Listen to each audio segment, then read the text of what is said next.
Breaking news, breaking news, breaking news.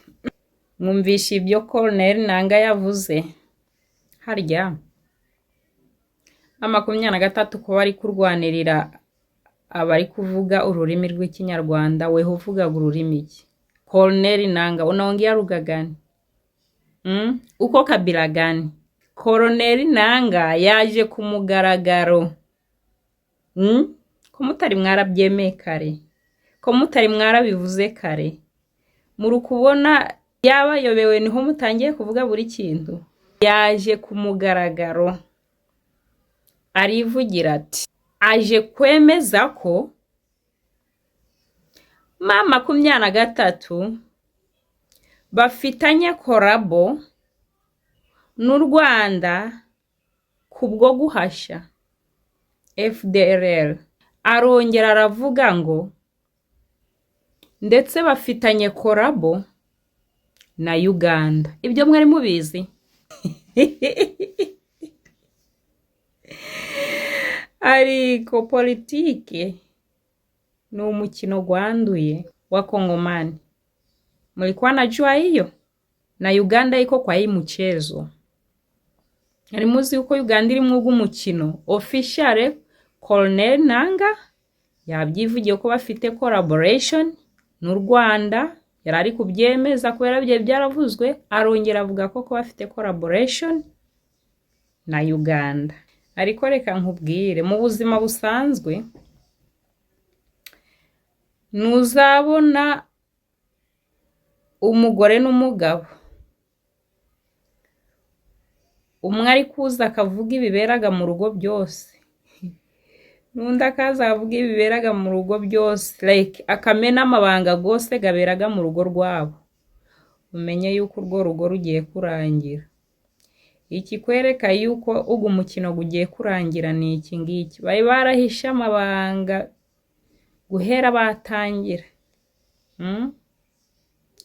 None ubu ngubu ho bari kugera ku mwisho, bari kuza bakabivuga byose.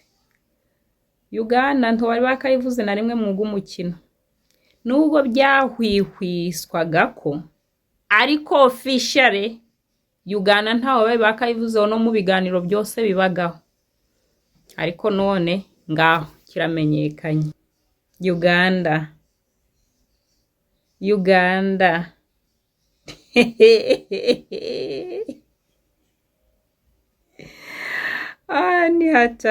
ni hatari. Naho Kongo aruri umuhanga. Kongo naho urakomeye. Weho uraturukwa hirya no hino. Uwo mu burengerazuba heraho akurure, uwo mu burasirazuba heraho akurure, uw'amajyepfo akurure, uw'amajyaruguru akurure. Kongo urakomeye. Niyo mpamvu rero mwaka kamwanya nimbuzi yuko uri umwana wa Kongo, kama unajua uko mtoto wa Kongo. Kongo ni nchi yako.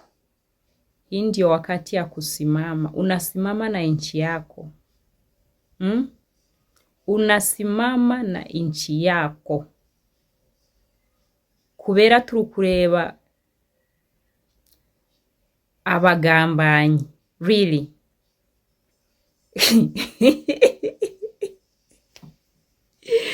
Umuntu akaza akica umubyeyi wawe, kumbe yarateguye ikigo cy'imfubyi, akaza akagufata ukagira ngo ni ubuntu n'imbabazi zari kukugirira, akakujana mu kigo cy'imfubyi kandi ari we wakugize iki?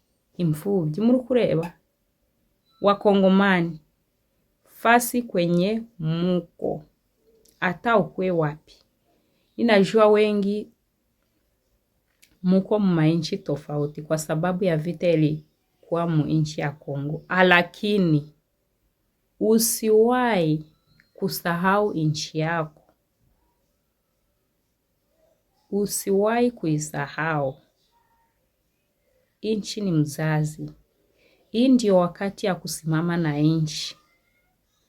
Kubera nimba buri umwe ari gukurura n'undi arakurura, nawe nk'umunyagihugu ugashaka kwitandukanya n'igihugu cyawe, igihugu kirasigara ari iki? Wake up, muhaguruke,